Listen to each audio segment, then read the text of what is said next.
So one more beautiful sorry అండి. ఇది చూడండి ఫస్ట్ టైం వస్తున్న కలర్ అన్నమాట. పెసరపచ్చ గ్రీన్ కలర్ తో, రెగ్యులర్ గా వచ్చే కలర్ కాదు, very different shade. So semi tissue saris అయితే రీస్టాక్ చేసాము. న్యూ కలర్స్ వచ్చినాయి, అట్ ది సేమ్ టైం పాత కలెక్షన్ కూడా వచ్చింది అనమాట కలర్స్ లో. బార్డర్స్ కూడా చూడండి ఎంత బాగుందో, పళ్ళు కానీ కింద బార్డర్ అంతా చాలా హెవీ ఉంటుంది, పైన వచ్చేసి సింపుల్ స్మాల్ బార్డర్.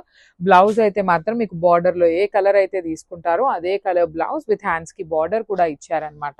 సో ఇప్పుడే వచ్చిన సారీస్ కి ఇట్లా బార్డర్స్ ఇచ్చారు, అంతకు ముందు వచ్చిన వాటికి బార్డర్స్ లేవు. So this is the complete look of the sorry and grabs.